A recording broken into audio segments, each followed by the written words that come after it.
I'm Bob Hallmark in Longview today. I'm at Winchester's Outfitters today, and that's for a good reason because hunting season is coming up. More precisely, white-tailed deer season is coming up.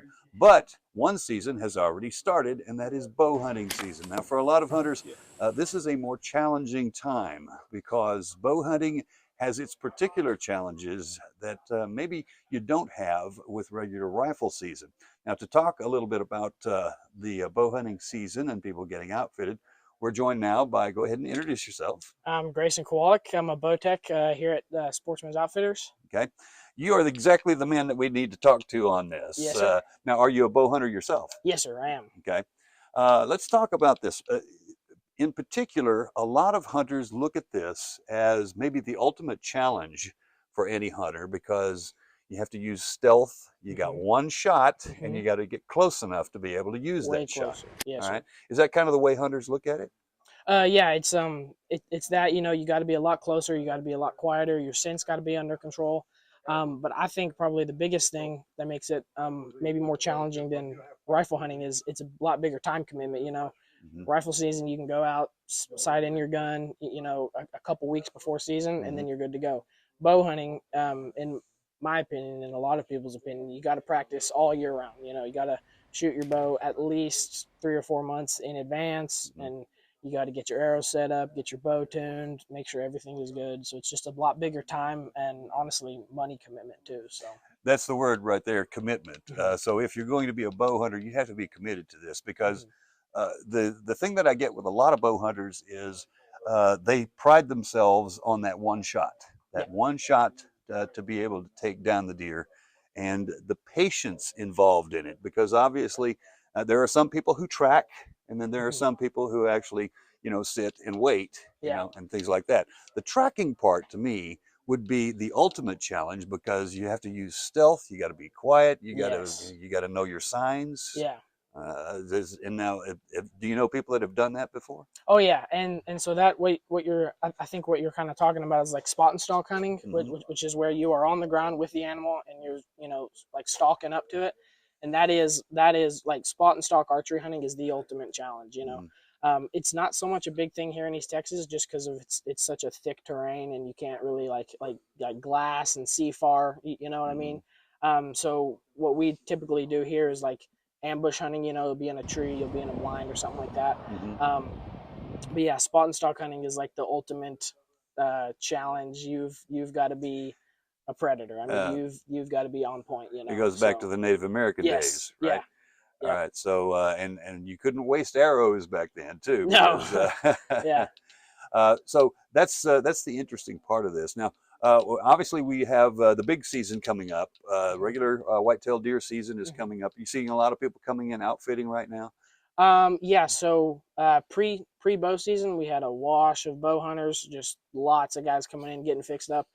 And since bow season's opened, we haven't had quite as many. Still busy, but now that rifle season's coming up, we have gotten influx of a lot of deer rifles. I think we have like 12 or 15 deer rifles back there right now. We're putting new scopes on, getting them fixed up and stuff. So Now you deal specifically with the bow arrow at Winchester here, but I guess a lot of people have also opened up to the idea of the crossbow as well. And that was not something that was very big about 10 years ago, yeah. but it is now. So the advantages of using a crossbow as compared to a compound bow, what is that? Well, it's a whole lot less form oriented. So like that's something kind of how I was talking about with the rifle season. You can go get your crossbow sighted in a couple weeks before season, and if you're hitting the target, you have a scope or something like that. You just sight it in and you go hunt and you're good to go. Whereas a bow, you have to get it has to be more fit to you and your form has to be right and all that. You can also shoot at least twice as far with a crossbow than you can with a bow, and that makes a big difference. Going from shooting a bow, you might only shoot a deer at like 30 yards or so. So shooting a crossbow, you might stretch it out to 70 or so. I was about to ask, what would in your experience, what would be the I guess minimal acceptable distance to flight an arrow if you're going to bow hunt? For around here, we have a lot of jumpy whitetails. They're like, there's a good chance they're gonna jump the string. Hmm. Um, I would probably not shoot a whitetail around here past 30 or 35 yards, Hmm. which is pretty close. So that would be Um, the acceptable range. I would say, yeah, and Okay. most guys are probably in that 25 to 35 range. They're not going to shoot past it. Some guys, if they've been shooting a long time and they're really confident, Hmm. and it's a deer that they know is not spooked or anything, might stretch it out to 40 or 45. I might in a certain scenario, but probably going to try to keep it under 30. Okay. A lot of people would say this is a useful skill to have because if there would ever come a day where there are no more bullets, Yeah. you might need to be able to know how to do this. Yes. And I know a lot of people that you work with and service probably are using this as a means to put meat in their freezer as well. Mm-hmm. Uh, For sure. so would you say that they keep in practice maybe for that very reason so that it's Mm-hmm. a skill that they might need one day? Yeah, well, and I keep in practice for that exact reason. Not only for the fact that someday, depending on what happens, we might not be able to gun hunt, or it might be way expensive to buy bullets or something. But also tags. So, Hmm. like for example, out of state tags, because I do a little bit of out of state hunting too. Um, Tags are way more available if you're a Hmm. bow hunter, and they're cheaper. If you want to go, like say you wanted to go rifle hunt an elk or rifle hunt a mule deer, you're probably going to spend twice as much, or you're going to wait twice as long to draw a tag.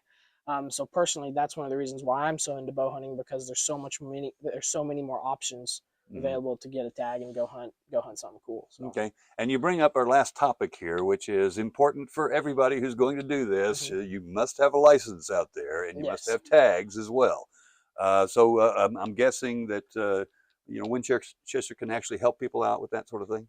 Yes, yeah, we will fully outfit you up at the front. Hmm. We do sell hunting licenses, and so if you come in, we can get you everything you need to go hunt, Hmm. deer hunt, duck hunt, anything like that, fishing.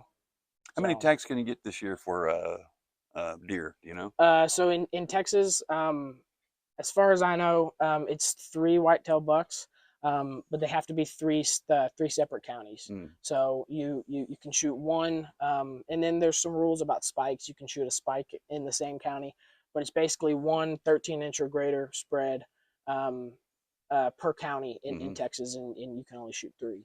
Okay, So got it. something along those lines. If I Okay, were really gonna but dig but into people it. obviously need to check with their counties to find out. Yes, Yeah. and it is going to vary by county, because not every Hmm. county has the 13-inch rule. Hmm. Some don't have it.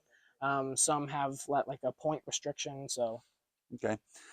Exciting time for you and other hunters. I know yes, you guys wait for this all year round, yeah, and when fall comes and you finally get a chance to, apply your skills here. So I'm guessing you feel that from a lot of people coming in right yes, a lot of excitement. Yeah, I always like working in here and having guys come in and tell success stories, especially if it's a guy that I helped get him, get his bow set up and now. whatnot. I always like hearing stories and seeing pictures and seeing Hmm. game cam pics. Oh, I'm after this buck. It's it's very very exciting time. Okay. So All right. Well, thank you so much. I yeah, appreciate it. no problem at all. All right. And we'll have much more on this story tonight on KLTV 7 News for KLTV Web Extra. I'm Bob Hallmark.